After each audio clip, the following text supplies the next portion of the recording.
Hello, hello, hello. Good afternoon. Good afternoon to you all. Thank you for joining in today. I am really glad to be here today because today I want to answer some questions. Questions asked by a lot of you. And I'm glad I gave you the answers personally, but I would like to share with others who may have the same questions in mind. Okay. Oh, thank you for joining in. All right, I'm going to start immediately because I don't like to leave any minutes left. I don't like to leave any minute out because I want us to be able to finish in 15 minutes maximum. It could be less than 15 minutes, but 15 minutes maximum. I want us to finish up so that it would be easier for people to watch. Okay, last week we looked at the roles a teacher often feel to be the best they can be.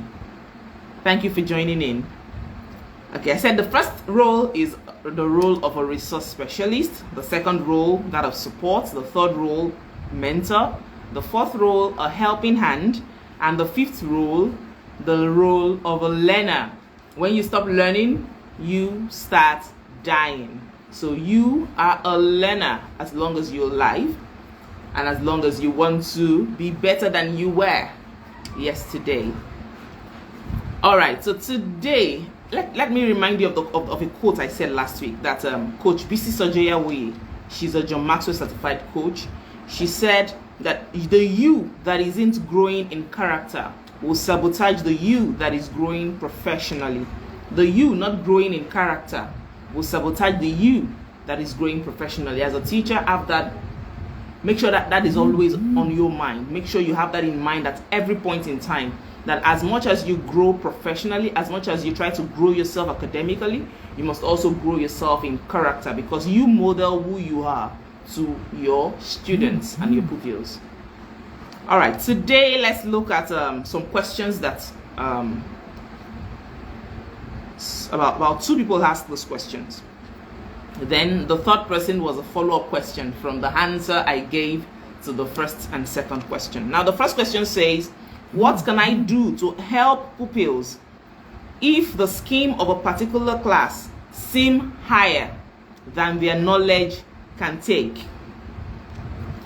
What can I do to help pupils if the scheme of work of that class seem higher than their knowledge can take? Now, let me tell you what I told that person. I told that person that the first notion I would like to correct is that schemes are well thought of, that the scheme of work, they are well thought of by educationists, and it goes through several test phases before it's been passed. Although some school owners tend to invent their own scheme. You will find this answer on our Facebook page. Now, I wrote here that they want a child in nursery to read at all costs based on parents' desire or recommendation. You know, a lot of some students, some parents dictate to schools that a child, so child who is my child's age mate is already writing 1 to 100 and 1 to 100, and my child is not even able to scribble 1 to 5. So why would I still bring my child to your school? I want my child to write from 1 to 100. In fact, I want my child to write from 1 to 200. Then I said, the person should do me a favor. Google the Nigerian curriculum of what a child in nursery class should know. Then you will understand that most schools do not follow what is written there. Now, that's the answer to that first question. Every scheme of work for every class, they are well thought of. I'm going to look at those schemes for you now. Let me read it out to you. That's the National Policy on Education. You can Google it yourself as well. National Policy on Education. And what it says, I'm going to read out just for the nursery. I'm reading out for the nursery and the primary. Yes, let me read out for only 0 to 4 years. Then I'll read from age 5. Now the first one says that, okay, the first one, that's for the children, that's the We have that of the early child care development and education. That is children from 0 to 4. We have the pre-primary. So let me take the pre-primary. Now, this is the 1-year education given to children aged from 5 prior to their entering primary school. Now, the objectives of 1-year pre-primary education shall be to, number 1, effect a smooth transition from the home to the school. Effect a smooth transition from the home to the school. Some children are not used to school. They've been home for the first 4 years of their life. They've been home for maybe the first 3 years. So if you're going to successfully teach them, nurture them in the pre-primary section, it means you're going to make sure you effect a smooth transition from home to the school. That is home away from home. Make sure the school is home away from home. That is why you see children who cry from the beginning of the term to the end of the term till the next term. Once it's time to go to school, they cry. Why? It is not a smooth transition from home to school. It is not home away from home. The school is not a place where they see as a second home. Have you seen children who go to school and say, I want to remain in the school? It's because the school is home away from home. So the first objective, according to the National Policy on Education, says you are to effect a smooth transition from the home to the school. Number 2, prepare the child for the primary level of education. Number 3, provide adequate care, supervision, and security for the children while their parents are at work. Number 4, inculcate social, moral norms, and values. I'm sure you know what that is. I'm telling you what a child in nursery should know now. Have you seen where I mentioned write from 1 to 100? Or write letters A to Z? Please listen again. I'm taking the number 4 again. Inculcate social, moral norms, and values. Number 5, inculcate in the child the spirit of inquiry and creativity through the exploration of nature, the environment, arts, music, and the use of toys. I won't repeat that. Go and check it yourself. Then the 6th one says, develop a sense of cooperation and team spirit in them. That is, in these children who are in the nursery class. Develop a sense of cooperation and team spirit. Number 7, stimulate in the child good habits, including good health habits. And number 8, which is the last one, teach the rudiments of numbers. Didn't say teach numbers. Teach the rudiments of numbers, letters, colors, shapes, forms, and so on through play. Through play.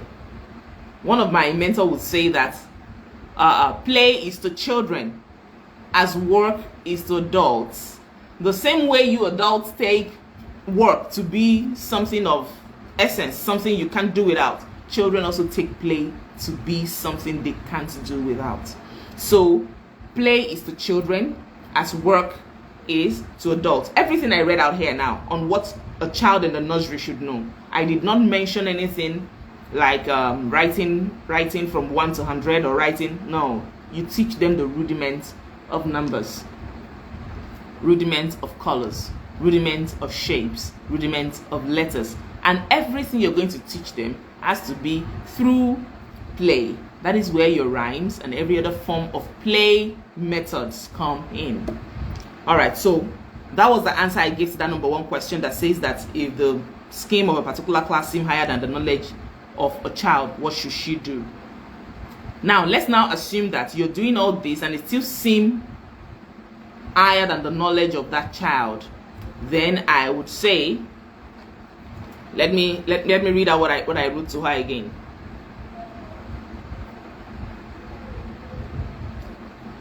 So I said, some children do not assimilate at the same pace as their peers, which is very true.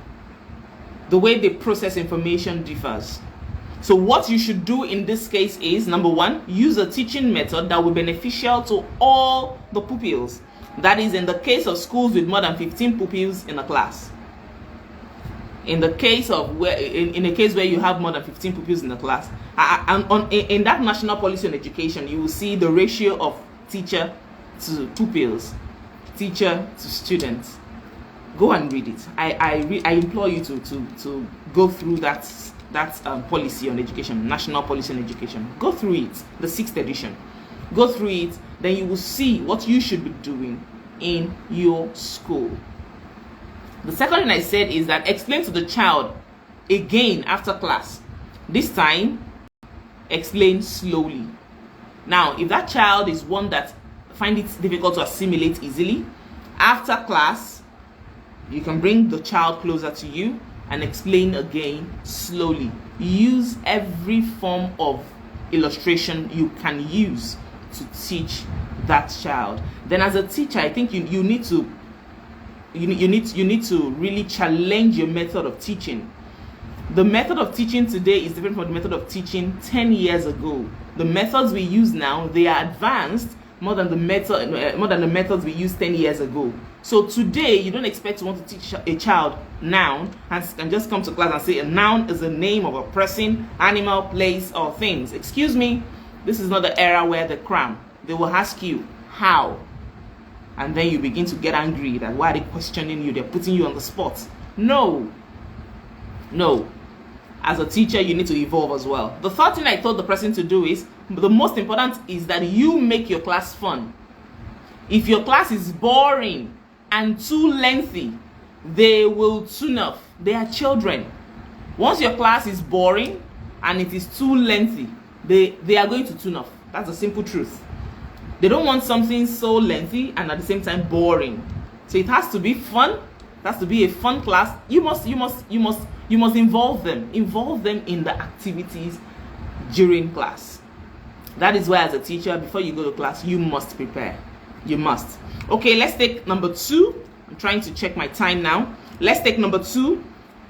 What can be done to help an absent-minded child? Number 2, I said children have attention span based on their age, and it's one of the crucial topics in child psychology. Now, as a teacher, is child psychology important? Yes, it is. Maybe not that you get certified in it, but at least read up, take classes on child psychology. That help you understand. This knowledge helps you understand how your pupils and your students, how they think, how they reason, how they process information. It helps you, and that helps you know how to relate with them. So you must know the attention span range of the children you teach, and at the same time study them to ascertain the attention span, because children differ. That means there are exceptions to every rule. To every rule, there are exceptions. I'm sure you know that as a teacher. So that was the answer I gave to that number 2. Now, somebody now came into my DM to say, why do we have parents dictate to school owners? I think that must have spanned from the first question. And the answer I gave is that we have watered down the potency of professionalism or expertise in education. How? Doctors go through a lot of processes to become a doctor. So does every other profession. You can't just become a human resource manager all of a sudden. No, there are processes to go through.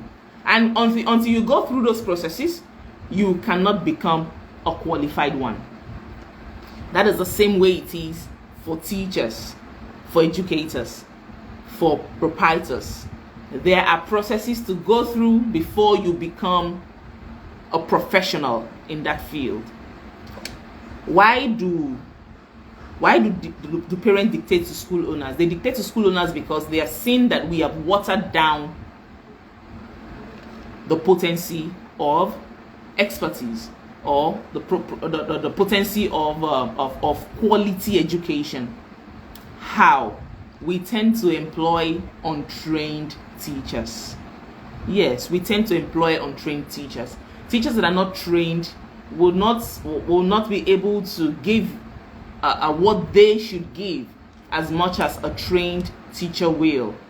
So when we do this, we are telling them that anybody can come into the profession, and just like you go to a doctor. Is it possible for a patient to go to a doctor and tell the doctor, hello doctor, I think I have headache, I have body pain, and I'm thinking it's malaria. And the doctor says, oh madam, I can't just say malaria, let me check you. And you say, no, how can you check me? I'm just telling you, tell me the drugs to take. I just told you it's malaria. The doctor will look at you like, hi, are you sure you understand what you're saying? Madam, it is not only malaria that can give you a headache and body pain.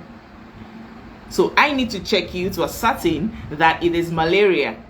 That is the same way it is when parents come to your school to tell you what to teach, especially when what they're saying is not the right thing to do, and you just follow it, do it just because you don't want to lose clients.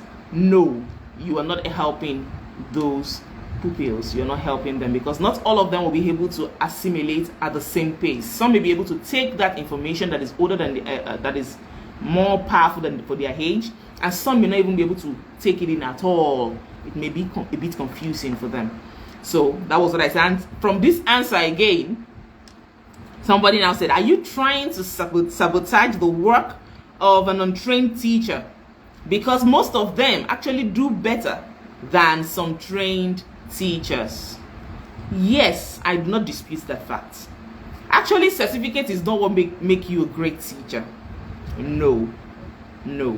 It's not just the certificate that make you a great teacher, but the training, the processes you go through. Those are the things that make you a great teacher. I do not dispute the fact that we have some untrained teachers that are knowledgeable, but being knowledgeable is not enough to teach. You need the experience. You need the methods. As an untrained teacher, there are some terminologies you may not understand. There are some things you may not, maybe based on the fact that you've been in the teaching section for teaching sector for maybe 5 years as an untrained teacher. You have maybe first-hand experience of how teaching goes. But that doesn't mean you are a professional teacher. You're not yet a professional teacher. Knowledge and experience is good, but you must be able to back it up with the training, with the processes of becoming a trained teacher. So don't quote me wrong. I'm not trying to sabotage the work of untrained teachers, but I'm just saying that as a school owner, even if you're going to employ somebody who is not trained to be in the classroom, that person should not be the class teacher. Shouldn't be. In fact, no government school brings in an untrained teacher. You become a non-teaching staff. We have some trained teachers who are non-teaching staff. So I think as personally, I'm not trying to impose what I think on you now, but from my research, from what I found out, it causes a lot of mayhem, it causes a lot of problems, it causes a lot of troubles, because an untrained teacher can actually sabotage some of your works in the school. So that is why you must employ a trained teacher. And if you so much like that person, let that person get trained. Let that person get trained as a teacher. So that is my submission on these 4 questions. I'm sure you heard the questions. If you have any other thing to add to it, kindly do so in the comment section. The first question: what can I do to help pupils if the scheme of work of a particular class seem higher than their knowledge can take? Number 2, what can be done to help an absent-minded child? Number 3, why do we have parents dictate to school owners? And number 4, are you trying to sabotage the work of an untrained teacher? Because most of them do better than some trained teachers. So that is where I'm going to stop today, because we have already spent 15 minutes. Thank you so much for joining in today. I hope that you learned 1 or 2 things, and don't forget to check on the National Policy on Education. Check on Google, go through it and see what you are supposed to be teaching the students. As school owners, follow this scheme. You can combine with other schemes like the British and Nigerian curriculum together, fine, but not that you will now create your own curriculum that has not gone through the test of time. Till I see you next week again. Next week we're going to talk about how you can develop yourself as a teacher. Some of you say I'm underpaid. If you're underpaid, that class is going to be for you. How do you raise the bar? How do you help yourself to become a better version of yourself that when you get to a place, nobody wants you to go because you are an asset? Thank you for joining in today. Mimo, I can see you. Paul, I can see you. Thank you very much. Thank you everyone for joining in. God bless you. See you next week while we discuss how to develop yourself as a teacher. My name remains Olubumi Mercy Odiaka for Holistic Edu-Consult. Till I see you next week. Bye-bye.